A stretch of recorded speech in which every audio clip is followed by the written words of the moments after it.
అందరికీ నమస్తే. ప్రభుత్వం చాలా హడావిడిగా భూభారతి సదస్సులు పెడుతూ ఉన్నారు. ధరణి బంగాళాఖాతంలో వేసినాం, ఇంకా భూభారత్తో సమస్యలు మొత్తం పరిష్కారం అంటున్నారు. అసలు ఏం జరుగుతుంది, ధరణికి భూభారత్కి డిఫరెన్స్ ఏంది, భూభారత్తో అన్ని సమస్యల పరిష్కారం అయినట్టేనా, దీనిపైన మాట్లాడదాం. మనతో ఒక ఎక్స్పర్ట్ ఉన్నారు. ధరణి పైన ఫుల్ స్టడీ చేసిండ్రు, సేమ్ భూభారతి పైన కూడా ఫుల్ స్టడీ చేసిండ్రు. Sir Sadiq Ali sir. Sir నమస్తే. సార్ లాస్ట్ టైం మనం ధరణి ఇష్యూస్ చాలా మాట్లాడినాం. ఇప్పుడు భూభారతి వచ్చింది, లాంచ్ అయింది ఆల్రెడీ. ఏంటి సార్ మీ అబ్జర్వేషన్ దీనిపైన? ధరణి నుంచి ఎప్పుడైతే భూభారతిని తీసుకొద్దాం అనుకున్నారో కొన్ని విధానాలు కొత్త సీసాలో పాత సారాన్ని నింపినట్టు. అంటే ధరణియే అంటే ఒక ఎగ్జాంపుల్ చెప్తా. స్లాట్ బుక్ చేసుకోవాలి. స్లాట్ బుక్ చేసుకుంటాం. స్లాట్ బుక్ చేసుకున్నాక నేను ఒక భూమిని అమ్ముకుందాం అనుకుంటున్నాను. అమ్ముకోవడానికి దరఖాస్తు పెట్టుకుంటాం. ఇప్పుడు వీళ్ళు కొత్త వాళ్ళు చెప్పేది ఏంటంటే ఆ ప్రొఫార్మాలో ఉన్నది కాదు, నీకు ఇష్టం వచ్చిన టైటిల్ రాసుకొని పోవచ్చు.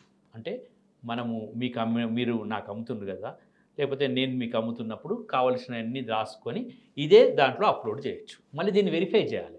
దీంట్లో నేను ఇష్టం వచ్చినట్టు రాసుకుంటా అంటే 1908 రిజిస్ట్రేషన్ చట్ట ప్రకారంగా రాసుకోవాలి. ఇష్టం వచ్చింది రాసుకోవడానికి వీల్లేదు. ధరణిలో ఉన్న ఇన్ఫర్మేషన్ అంతా నువ్వు కరెక్ట్ అనుకోనే మళ్ళీ నువ్వు భూభారతి స్టార్ట్ చేస్తానా? మరి ఎందుకంటే చేస్తున్నారు వీళ్ళు? వీళ్ళకు ఏం అర్థమవుతుందో నాకు అర్థమవుతలేదు, వీళ్ళకి ఏం అర్థమవుతుందో నాకు అర్థమవుతలేదు. నేనేమంటున్నా అంటే సరే నేను చెప్పాలి కదా సమానం, మరి ఏం చేయాలని చెప్పాలి కదా, మనం సూచనలు చేద్దాం అనుకున్నాం కదా ప్రభుత్వానికి, మనం చెప్పాలి కదా. ఫస్ట్ ధరణిని ప్రక్షాళన ఊరు వైజ్గా చేయండి. ఎట్లా? ధరణిలో ఉన్న పేర్లన్నీ కరెక్టేనా, భూములన్నీ కరెక్టేనా, ఊరు వైజ్గా మీరు పోయి అడుగుతున్నారా? ఊరు పోదా, ఊరులో పోయి ధరణిలో ఈ భూములు మీ ఊర్లే ధరణిలో ఇగో మల్లయ్యకు 5 ఎకరాలు, పెంటయ్యకు 2 ఎకరాలు, ఈశ్వరమ్మకు 3 ఎకరాలు అని ధరణిలో ఉన్నది, ఇది కరెక్టేనా అని నోటీస్ బోర్డు మీద పెట్టి ఇది కరెక్ట్ కానోళ్ళు రాండ్రి అని మీరు ఎందుకు ప్రయత్నం చేస్తలేరు? ప్రభుత్వం భూభారతి అంటే గట్ల చేయాలి, అది చేయాలి. అప్పట్లో గ్రామ సదస్సులు పెట్టాలి. మరి ఎప్పుడు పెడతారు, ఇంకెప్పుడు పెడతారు? మళ్ళీ పైలట్ అసలు వీళ్ళకి అర్థం కాక పైలట్ పెడతారా, అర్థమై పైలట్ పెడతారా నాకు అర్థమైతలేదు. మరి అది చెప్పడానికి కూడా మా సునీల్ సార్ కూడా ఏం అర్థమవుతుందో నాకు అర్థమైతలేదు. నేను చెప్తాను సార్ దీనిలో ఆ సునీల్ పాత్ర ఏముందో నాకు కూడా అర్థమైతలేదు. కానీ నిర్మాతనట, మొత్తం నిర్మాణము చేస్తున్నట్టు ఏదో చేస్తున్నారు. ఆయన కొన్ని ప్రశ్నలు ఉన్నాయి నా దగ్గర నుంచి. ముందు ధరణి కరెక్టేనా చెప్పు. నువ్వు ఒకప్పుడు ధరణి కరెక్ట్ అన్నావు కదా. ఎవరు? సునీల్ గారు అన్నారు ధరణి కరెక్ట్ అన్నారు. ధరణి కరెక్ట్ అని మళ్ళీ అప్పుడు ధరణితోటి ఉండి మళ్ళీ అక్కడ మాట్లాడి ఇప్పుడు నేను అనలేదు అంటాడు. సరే ఆ విషయం, అది వ్యక్తిగత విషయాలు మనం పక్కకు పెడతాం ఒక్క నిమిషం.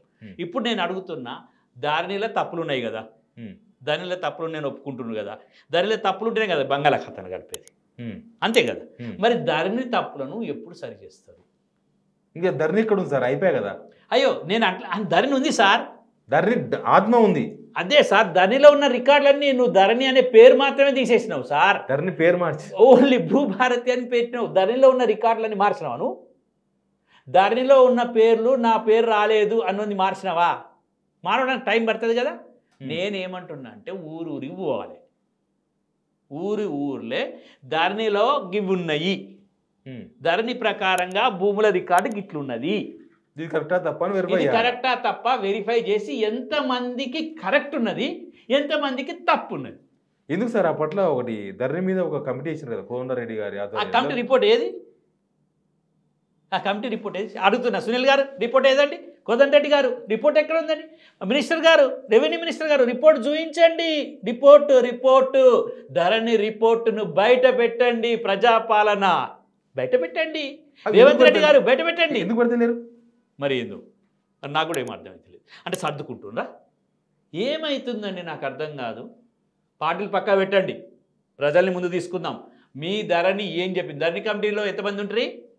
సునీల్, కోదండరెడ్డి, రేమండ్ పీటర్, మధుసూదన్ రెడ్డి ఏం రాసిండ్రు, ఏం చెప్పిండ్రు, ఏమొచ్చింది, ఏం చెప్పబోతున్నారు, దాంట్లో ఏం రాసిండ్రు, మీరు రిపోర్ట్ ఇచ్చిండ్రా అయ్యలేదా అనేదే సగం మంది తెలియదు. నేను మొన్న పోయి అడిగిన, ఓ కోదండరెడ్డి సార్ ఇచ్చిందంటే ఇచ్చేసినాం. అరే ఇచ్చేసినప్పుడు నువ్వు ఫోటో దిగానే మాకు మరి పేపర్ వస్తే బాగుండు కదా, దాన్ని రిపోర్ట్ సబ్మిట్ చేసినట్టే ఇచ్చినాం. ఎంతమంది సంతకాలు పెట్టిండ్రు, ఆ రిపోర్ట్లు ఎవరెవరు ఏం రాసిండ్రు? ఎందుకు బయట పెడతలేరు సార్? జనాల కోసమే కదా ఆ కమిటీ చేసింది, కమిటీ రిపోర్ట్ చేసింది. ధరణి తప్పుల తడకనే కదా వీళ్ళు ఏదో అవును మరి రిపోర్ట్ ఎక్కడ పోయింది రిపోర్ట్ ఎందుకు ఇస్తలేరు బయట ఎందుకు ఎక్కడ నేనే అది అడుగుతున్నా ఇప్పుడు రిపోర్ట్ ఎక్కడ రిపోర్ట్ లేకుండానే మీ భూభారతి అంటున్నాను సరే భూభారతి మొత్తం మార్చినాం మొత్తం అయిపోతుంది అంటున్నాను సరే అయిపోతే మంచిదే దండం పెడతాం నమస్కరిస్తాం ముఖ్యంగా 4 ప్రశ్నలు ఉన్నాయి ఫస్ట్ ప్రశ్న ఇప్పుడు ఈ ధరణిలో ఉన్నది కరెక్టా ఇప్పుడున్న రికార్డులను మీరు ఇదే బేస్గా తీసుకుంటుందా లేదా కరెక్ట్గా ధరణిలో ఉన్నాయని బేస్గా తీసుకుంటున్నారు దీంట్లో తప్పొప్పులను నిర్ధారణ చెయ్యకుండా దీంట్లో తప్పులను ప్రజల ముందు పెట్టకుండా ఈ లిస్ట్ ఎట్లాగూ ఓపెన్గానే ఉంది కాబట్టి గ్రామాలలో గ్రామ సభలు జరపకుండా మీరు ధరణిని ఎట్లా బంగాళాఖాతంలో కలిపినారో చెప్పండి గప్పుడు ధరణిని మీరు ఊరుకు పోయి ఆ ఊర్లో ఉన్నవానికి భూమి లేనోనికి భూమి మీద ఉన్నోనికి భూమిలో పెట్టితే భూభారతిలో పెడితే అప్పుడు ధరణిపై గంగల కలిసినట్టు మీ భూభారతి వచ్చినట్టు వీళ్ళకు కాదు సార్ ఇప్పుడు సదస్సులు పెడుతున్నారు కదా జనాలను కూర్చోబెట్టుకొని మీ సమస్యలు మొత్తం పరిష్కారం అయిపోయినాయి మీరు మీరు మీరు ఎంఆర్ఓ ఆఫీస్ రావద్దు ఆర్డీఓ ఆఫీస్ రావద్దు వాళ్ళే మీ ఇంటికి వస్తారని చెప్తున్నారు మైండ్ గేమ్ అండి వీళ్ళు ఎప్పుడు ఇంటికి పోతారు ఇంటికి పోతారా అన్ని ఇంటికి పోయి చేస్తారా చెప్పండి సునీల్ గారు ఇంటికి పోయి చేస్తారా చెప్పండి కోదండరెడ్డి గారు చెప్పండి పొంగులేటి గారు కాదండి కాస్త సంయమనంతో మాట్లాడండి కాస్త ఆలోచించి మాట్లాడండి కాస్త జాగ్రత్తగా భూముల గురించి తెలుసుకొని మాట్లాడండి నిపుణుల కమిటీతో మాట్లాడండి ఎందుకంటే మీరు అంత తొందరపడుతున్నారు లేదండి ముందు నేను ప్రశ్నలు అడుగుతాను కదా ఆ ప్రశ్నలో ఒకటి నెంబర్ 1 అయిపోయింది కదా మీకు ధరణి మారలేదు ధరణిని మార్చలేదు ధరణి బంగాళాఖాతంలో వేయలేదు వేయాలంటే మీరు చట్టం చేయడం సరిపోదు రూల్స్ చేయడం సరిపోదు చట్టం రూల్స్ ఇంప్లిమెంట్ కాకముందు బేస్ని ప్రక్షాళన చేయండి ఎట్లయితే అప్పుడు భూ ప్రక్షాళన చేశారో ఇప్పుడు ధరణిని ప్రక్షాళన చేయండి ధరణిలో ఉన్న తప్పప్పులను సరిదిద్దండి ఆ తప్పప్పులు మేము సరిదిద్దాం వాళ్ళు దరఖాస్తు పెట్టుకుంటేనే సరిదిద్దాం సరే వాళ్ళు దరఖాస్తు పెట్టుకోవడానికి మీరు ఒక టైం లైన్ ఫ్రేమ్ చేయండి ఆ టైం లైన్ ఫ్రేమ్ ఏంటిదంటే ప్రతి గ్రామంలో గ్రామ పంచాయతీ నోటీసు బోర్డుపై ఆ గ్రామంలో ఉన్న భూముల వివరాలను రాయండి పెట్టండి ఆ భూములు ఎవరెవరికైతే ఉన్నాయో ధరణిలో గిట్ల ఉన్నాయి మరి మీకు భూమి ఉందా భూమి పోయిందా ఎక్కువ వచ్చిందా తక్కువ వచ్చిందా మీ పేరుందా లేదా మేము ఒక కొత్త పుస్తకం పెడుతున్నాం ఆ కొత్త పుస్తకంలోకి వెళ్ళి ధరణి పుస్తకంలోకి వెళ్ళి భూభారతి పుస్తకంలో రాస్తున్నాం ఆ రాయడానికి టైం పెట్టి ఆ గ్రామంలో ఉండి మీరు ధరణిలోకి వెళ్ళి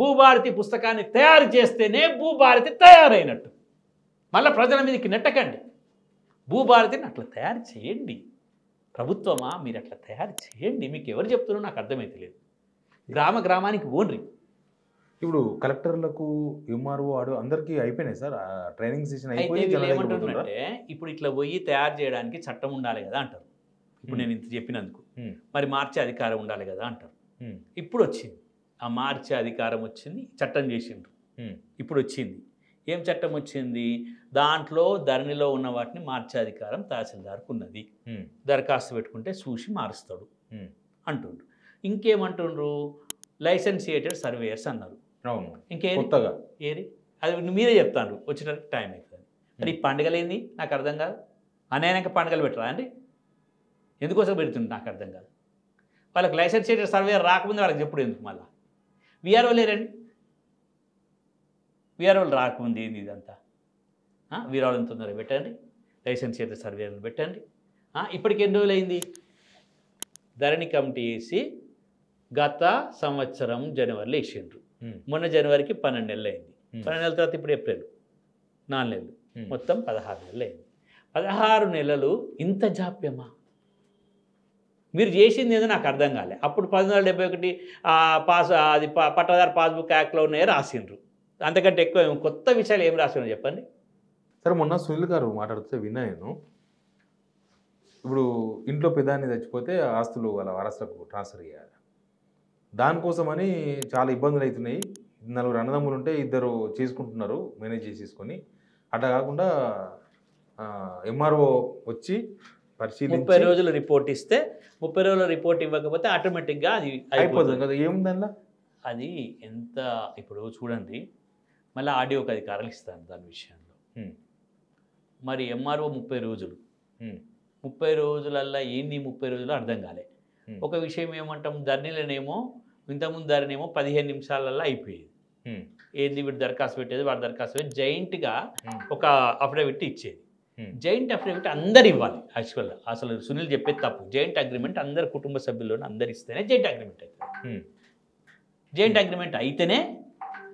అగ్రిమెంట్ అయితేనే అది చేయాలి. వీళ్ళు ఎంఆర్ఓలు జాయింట్ అగ్రిమెంట్లో అందరికి చేయకుండా తీసేసిండు, వీళ్ళు తప్పు చేసిండు ఇక్కడ.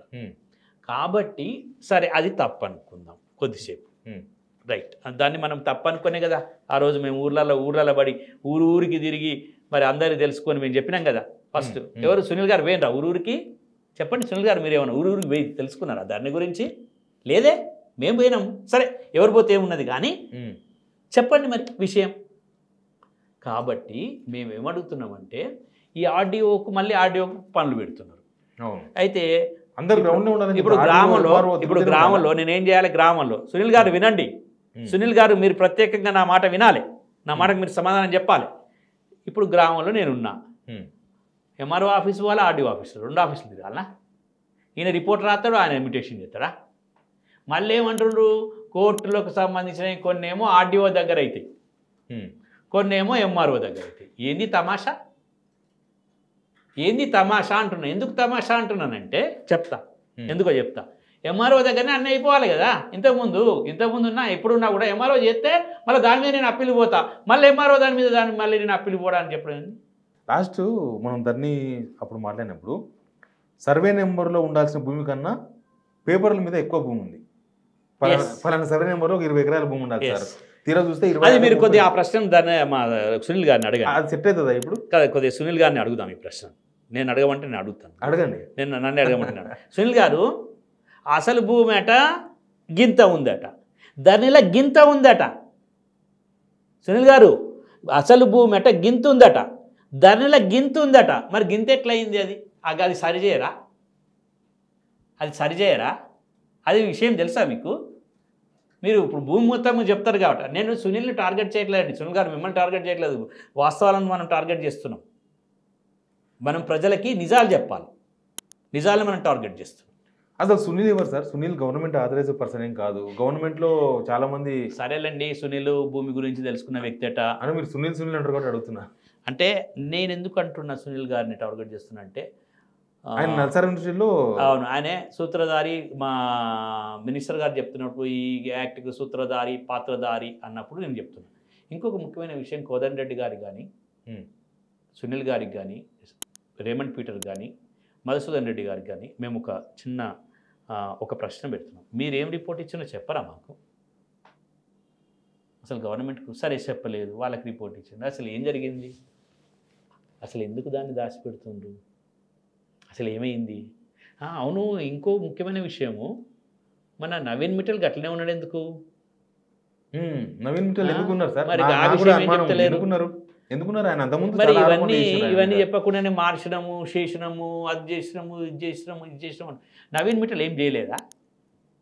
నవీన్ మిట్టల్ ఏం ధరణి మంచిగానే, వీళ్ళందరూ ఒకప్పుడు ధరణి మంచిగా అన్న వాళ్ళు ఇప్పుడు మళ్ళీ ధరణి బంగాళాఖాతాలు కడతారు. వీళ్ళందరూ మంచిగున్నారు, వీళ్ళ స్టేట్మెంట్లు చూపిస్తాం మేము. చెప్పలేదు బంగాళాఖాతం. అదే మరి చెప్పలేదు కానీ ఈయనేమంటాడు, నవీన్ మిట్టల్ ఈరోజు హో అంటుండు. మరి ఆ రోజు హో అని ఎందుకనలే? అరే ఆఫీసర్ కదండి. నవీన్ మిట్టల్ అవినీతి చేసిండా చేయలేదా? మరి అవినీతి చేసిండా చేయలేదా మీరు ఏమైనా ఎంక్వైరీ చేసిండా? సార్ దీనివల్ల కూడా చాలా సమస్యలు వచ్చేసరికి అనిపిస్తుంది, అనుమానాలు ఇవన్నీ చూస్తుంటే చాలా సమస్యలు వస్తాయి. భూభారతి కూడా సమస్యలు వస్తాయి. కాకపోతే ఏంటంటే చట్టం అయితే మార్చిండ్రు, చట్టం కింద రూల్స్ అయితే తెచ్చిండ్రు. ఆయన ఏమంటాడు, ఎవరు? నవీన్ మిట్టల్ ఓపెనింగ్ దాంట్లో పట్టాదారు పాస్బుక్ యాక్ట్ 71లో వస్తే 86లో దానికి రూల్స్ వచ్చినాయి. 12 సంవత్సరాలు పట్టింది, కొన్ని సంవత్సరాలు 15 సంవత్సరాలు దానికి పట్టింది అన్న. అయ్యా మరి ధరణిలో ఉన్నప్పుడు నువ్వు లేవా? నువ్వు సీసీఎల్ఏ కాదా? ధరణి ఉన్నప్పుడు నువ్వు సీసీఎల్ఏ కాదా? నువ్వెందుకు మరి ఆ రోజు రూల్స్ గురించి మాట్లాడలే? ఏం మాట్లాడుతున్నారు? ఒక చిన్న చట్టాన్ని, ఒక చిన్న ఆర్డినెన్స్ని తీసుకొచ్చి ఆ 2020 చట్టంలో పెట్టలేకపోయి ఆ రోజు ఇంతవరకు సాదాబైన ఈ రోజు కూడా నేను ఒక ప్రశ్న అడుగుతున్నా. అయిపోతే ఏం చెప్తున్నారు సార్? మంత్రి గారిని ఎప్పుడు అయిపోతాయి? చెప్తున్నారు కదా ఎప్పుడు అయిపోతాయి? అయిపోతే సమస్య 9 లక్షల అప్లికేషన్స్ ఏదైనా మార్గదర్శకాలు తీసి ప్రయత్నం చేసిందా? సాధారణకి ఏం లేదు దీనిలో మార్గదర్శకాలు ఉన్నాయి, యాక్ట్లో ఉన్నాయి. మళ్ళీ తీసి అవన్నీ అప్లికేషన్ 9 లక్షల దరఖాస్తులు ఎప్పుడైపోతాయి? టైం ఫ్రేమ్ చెప్పండి. ఆగస్టు 15 అంటారు. అవి చేస్తారా? ఆ టైం ఫ్రేమ్లో ఏమైనా స్టార్ట్ చేసిండ్రా? ఏమైనా 1-2 అయినా చేసిండ్రా? అంతా కూడా ఏం జరుగుతుందో ఆలోచన చేయమండి వాళ్ళని ఏం జరుగుతుందో ఒకసారి ఆలోచన చేయమని. సార్ ధరణి ప్రైవేట్ వాళ్ళకి ఇచ్చిండ్రు, మొత్తం డాటా అంతా పోయింది అని ఒక ప్రధానమైన ఆరోపణ. మళ్ళీ వీళ్ళు కూడా ప్రైవేట్కి ఇస్తామంటున్నారు కదా సార్? అంటే నేషనల్ ఇన్ఫర్మేటిక్స్ సెంటర్ వాళ్ళు దీన్ని తట్టుకోలేకపోతారు. వాళ్ళు మరి ఏం చెప్పిందనేది మనకు తెలియదు. అది మరి అంతకుముందు తప్పు పట్టిరు కదా. అయితే వాళ్ళు ఫస్ట్ ఏమో వేరే కంపెనీ టెర్రరిస్ట్ కంపెనీ అక్కడి నుంచి ఏం తీసుకొచ్చిందో అది మంచి కంపెనీ, అదంతా కూడా వీగిపోయిన కంపెనీ. తర్వాత అది మొత్తానికి దివాలా తీసిన కంపెనీ అని కానీ తీసేసి ఎన్ఐసికి ఇచ్చారు. ఎన్ఐసిలకు ఇచ్చినాక కింది మీదకి అవుతుంది. అది ఇట్లా టప్ కొట్టుకుంటుంది. ఇట్లా అది కొట్టుకుంటుంటే ఇది ఇట్లా కొట్లాడుకుంటుంది, ఇది కొట్టుకుంటుంది అంటే ఇది కాదు, ఇది తట్టుకోలేకపోతుంది. ఇంకా వేరే ఆర్గనైజేషన్స్కి ఇవ్వాల్సిన అవసరం. ఇంకోటి ముఖ్యమైన విషయం నాకు ఒకటి అర్థం కాదు. 100 ఏళ్ళు అంటుండ్రు. 100 ఏళ్ళు ఉండాలి. ఏం మాటలండి అవి? 100 ఏళ్ళు ఈ చట్టం చట్టం కాదు, ఈ ఇది కూడా 100 ఏళ్ళు ఉంటుందట. 100 ఏళ్ళు కాదండి, 2 ఏళ్ళు. ఎప్పుడు డిజిటలైజేషన్ ప్రక్రియ పెరిగింది, చైన్ సిస్టమ్స్ పెరిగినాయి, క్లౌడ్ సిస్టమ్స్ పెరిగినాయి, ఇవన్నీ కూడా పెరిగినాయి. 100 ఏళ్ళు అని మాట్లాడడానికి మనం డిజిటలైజేషన్లో మనకు ఒక ఆస్కారం లేదండి. 3-4 ఏళ్ళలో ఇంకా విపరీతమైన మార్పు వస్తుంది. కాబట్టి అప్పుడు మళ్ళీ మార్చుకోవాల్సి ఉంటుంది. సార్ వీళ్ళు చెప్తున్న గైడ్లైన్స్ ఇవన్నీ చూస్తున్నారు కదా, అంత భద్రంగానే అనిపిస్తుందా? ఓకే, ఆస్తులు, టైటిల్స్ చేస్తే కదా, ఏం చేయకముందే ఎట్లా భద్రంగా అనిపిస్తాయి? మీరు ఇప్పుడే భద్రంగా అనిపిస్తున్నాయి అంటే ఏం చేయలేకపోతాయి. పేరు మార్చి ఏదో చట్టం చేసేసి ఏదో అది చేసేసి ఇంకా భువనే ఉండలే, అన్నమే పెట్టలేదు, మీరేమో ఇప్పుడే భద్రంగా కడుపు నిండింది అని అడుగుతున్నాను. అరే కడుపు నిండలే సార్, ఇంకా భూ వండుతుండ్రు వీళ్ళు. భూ వండాలి, భూ వండాక పెట్టాలి, మాకు పెట్టాలి, మేము తినాలి, తిన్నాక మాకు కడుపు నిండాలి, అప్పుడు టేస్ట్ చెప్తాం. కానీ ఇప్పుడే మీరు అంతా అయిపోయింది, మీరు కడుపు నిండింది చూడండి, మీరు కడుపు పట్టుకుంటే అయ్యా నాకు ఇంకా భూవ పెట్టకముందే నాకు కడుపు నింపినా అంటారు. మీరు అంతా మీరు భద్రమేనా అని మీరు నన్ను అడుగుతుండ్రు. కాదు సార్, ముందుగా పని కానివ్వండి, గ్రామంలో రెవెన్యూ ధరని ప్రక్షాళన చేయండి. ఆ తర్వాత ఆ ఊర్లో ఉన్న అసైన్ ల్యాండ్స్ ఏంటి, ఆ ఊరిలో ఉన్న అన్ని ఊరి ప్రకారంగా బయటికి తీసి అప్పుడు మీరు మాట్లాడండి. సింగిల్ సెంటెన్స్ ఏం చెప్తారు సార్? ధరణి డిఫరెన్స్ భూభారతి ఏం లేదు, ఇంకేం కాలే, అంత ధరణి ఇంకా అంతా అట్లనే ఉన్నది, ఇంకేం కాలే. ఒక చట్టాన్ని 2 చట్టాలు, చట్టం ఒకటి వచ్చింది, రూల్స్ ఒకటి వచ్చినాయి, ఈ 2 వచ్చాయి. ఈ 2 తప్ప ఇంకేం కాలే. ఇంకా నాకేం రాలే, నా కడుపులోకి ఏం రాలే. ఓన్లీ అట్లా అడ్వర్టైజ్మెంట్ వస్తుంది, మీరు ఈ మధ్యాహ్నం భోజనం చేస్తారని ఒక అడ్వర్టైజ్మెంట్ వస్తుంది. Thank you very much sir. ఇది ధరణి కమిటీ ఎందుకు రిపోర్ట్ బయటకు ఇవ్వలేదు? ఇప్పుడు గవర్నమెంట్కి ఇచ్చిందట, మరి గవర్నమెంట్ బయట పెట్టాలి కదా, జనాలకు సంబంధించింది. ప్లస్ ఈ సునీల్ గారు మాట్లాడుతున్న మాటల్లో చాలా క్వశ్చన్స్ రేజ్ అవుతున్నాయి. మళ్ళీ ఇంకా కొత్త సమస్యలు వస్తాయేమో అని ఒక అనుమానం, అట్లాంటివన్నీ ఉన్నాయి. బట్ అసలు అధికారులకు ట్రైనింగే ఇవ్వలేదు, ఇదేదో తొందరపాటు సదస్సులు పెడుతున్నారు అనేది ఒక ఇంటెన్షన్ కనిపిస్తుంది. నవీన్ మిత్తల్ ఎందుకున్నారని అడుగుతున్నారు సార్. వీటన్నిటికీ వాళ్ళే సమాధానం చెప్పాలి, ప్రభుత్వమే. చూద్దాం ఏమవుతుందో. Please subscribe signal TV.